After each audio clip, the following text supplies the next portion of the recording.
made a mistake because you just touched on how you could have signed on a 10-fight deal. Well, that's exactly what Canelo did. That's a lot of money to turn down. You know, the money situation way different. Yeah. He already had star power. Yeah. So his stock's not really going to go up too much from here. Whereas Tevin, when we signed Tevin, he's like that guy where the hardcore boxing fans know him, but the general public don't. Now we had a nice gate in Philadelphia. We'll return there later on in the year, and his stock is much higher than it was when we signed him. What's a bigger fight? Is it Tank or is it Lomachenko? I mean, I think from a publicity standpoint, from a hype standpoint, it's Tank all day long because, you know, these two don't particularly like each other. It's been running for years and years. Lomachenko is a great fighter, but he's up at lightweight. He makes super feather fine for the moment. So any of the champions, really, I think his aim is to unify. And look, we'll keep putting the pressure on Tank Davis.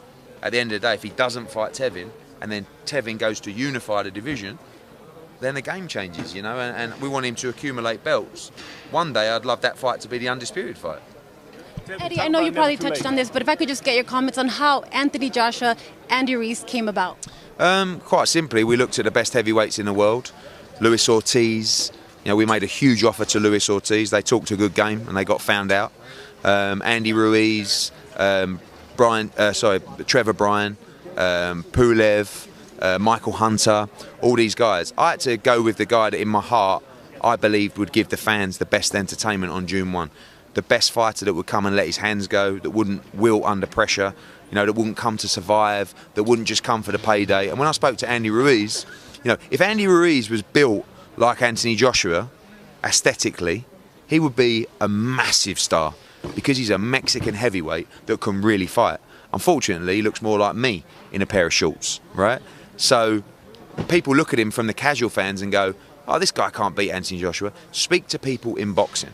You know, speak to Oscar De La Hoya, speak to Canelo, speak to Jesse Vargas. They've all come up to me today and gone, your boy better get ready for that fight because he's a handful, you know. So that's a good fight. For Joshua, he remains the same. He will fight absolutely anyone. He does not care. He wants the challenge. It's a banana skin against Andy Ruiz because everybody will be looking at it saying, oh, he's going to knock this guy out.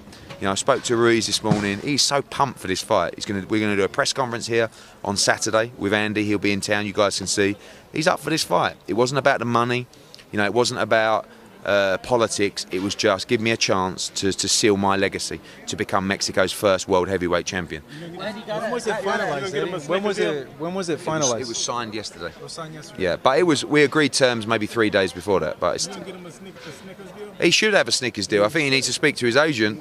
I think he's a great story. You know, he's like one of those guys. Like I think he done an interview yesterday. He says he's going to win this fight for all the fat people around the world. You know. Did you speak to Al about it? Because Andy's with PBC. Yeah, I spoke to Tom Brown, who is his promoter, and Luis de Cubas, who works with Al, who I'm very good friends with. You know, they didn't stand in the way of the opportunity. It wasn't easy, but why wasn't it easy? Just because it's never easy to make a unified world heavyweight title fight, especially when you're 5 weeks out. You know, he just fought, but Andy was the one. You know, Andy sent me a message on Instagram. He said, "Please give me this fight. I'll beat Anthony Joshua. I know I can." And that was really the start of it, where I then spoke to Tom Brown and Luis de Cubas.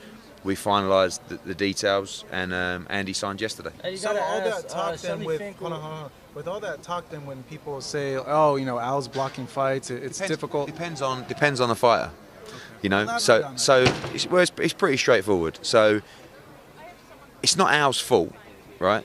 But every promoter has to make sure that when they sign a network deal, they keep their top talent on the network, right? So Andy Ruiz is not Keith Thurman, is not Manny Pacquiao, is not Deontay Wilder.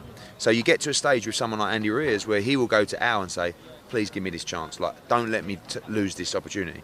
Al will go and speak to Fox, who just aired him last Saturday with probably 1 million audience, and say, just to let you know, this kid's had an opportunity to fight for the world heavyweight title.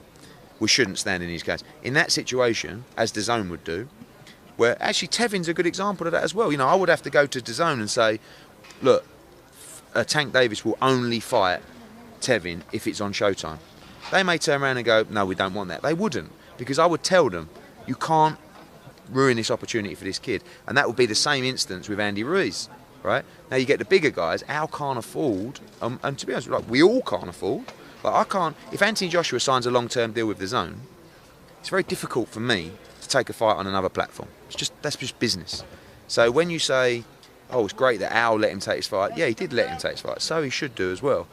But it's a different scenario when you're talking about Errol Spence or you're talking about those kind of guys, because, and I don't blame Al in that sense, you've got to do the right job for the fighter, but he also has to say, well, you've signed with my network, so that's where you should be boxing. But in the Andy Ruiz instance, how can you let a guy who's now going to make millions of dollars achieve a dream of trying to win the world heavyweight title? Andy feels he should be world champion. Andy feels he beat Joseph Parker in New Zealand. It was a very, very close fight. So, you know, we thank those guys for allowing this fight to happen. So they should. But, they, you know, could they have blocked it? Yeah, maybe. I mean, there would have been a... So with those marquee guys that you're talking about, then how do we get around that and make these fights happen? I don't know. It's just boxing. It would be make a pay-per-view. The way you get around it is for the fight to become so big you can't ignore it. Pacquiao against Pacquiao against Mayweather. But then the whole DAZN streaming. It's not pay-per-view. That's like a whole no thing. Like that goes against the business philosophy. So that's going to be a big problem. I'm talking more about Crawford against Spence, fights like that. Where Wilder, Joshua. Yeah, well, Wilder hasn't got a network deal, and nor has Joshua. It's likely Joshua will sign a long-term deal with DAZN. It's likely that Wilder will do the same with Showtime. That's when you have to come together. I will not allow Joshua to sign a network deal that will prevent him from taking an undisputed fight. I think the only person right now who signed a network deal that will prevent him fighting on other networks is Tyson Fury. But he doesn't really care. Like, he's won the World Heavyweight Championship. If you said to Tyson, like, do you want to be the undisputed champion? Yeah, he does. But he also wants to make as much money as possible. That's why he's making a lot of money for fighting Tom Schwartz. So, and turned down an ordered fight with Deontay Wilder. So you have to practice what you preach in that respect. So that said, Shelly Finkel just recently spoke to the Boxing Voice and said how they don't have plans to fight AJ now this the year. Boxing Voice that have given Anthony Joshua a lot of stick over the years. Surely when you hear an interview like that, you have to say to Shelly, like, hold on. We've been backing Deontay Wilder saying he wants the Joshua fight, he wants to be undisputed. Here is a guy that for years and years and years has said one face, one name, one champion. All I want is one heavyweight world champion. All I want is this.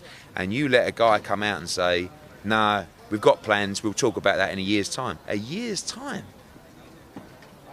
Like, I can't understand. If you're Deontay Wilder, why would you not fight Anthony Joshua for double, treble the money you're making anywhere else? It's there for him.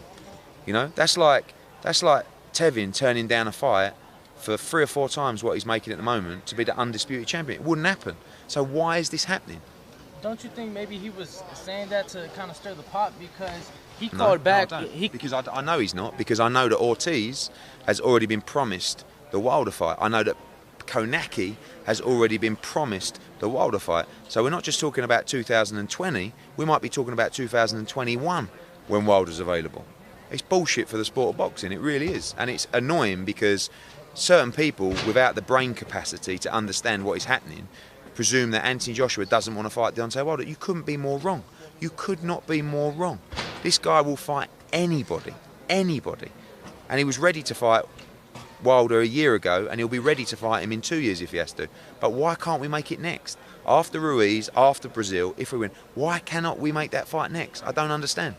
Do you truly think that Wilder is avoiding the fight? Well, then take control of your own career. You know, he talks about, he always says in interviews, you know, oh, these promoters don't let you do this and you've got to be in control of your own career. If you want the fight, take control of your own career. Have the balls to step up and say, guys, I really appreciate everything you're doing for me, but I want Anthony Joshua. I want the undisputed fight.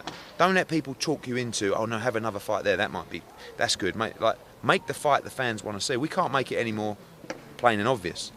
You know, so whether Shelley's trying to stir the pot, I don't think he is, because I know behind the scenes all these other guys have been offered the shot. You know, when we're speaking to Konaki about taking the Joshua fight, no, I'm fighting Wilder. What do you mean you're fighting Wilder? I've been told that fight's done. He's going to fight Ortiz, then he's going to fight me. And we're sitting there like, what? So you want to fight a guy you've already beaten and Adam Konaki before you want to start thinking about the undisputed fight, the biggest fight in boxing, bar none. There's nothing bigger.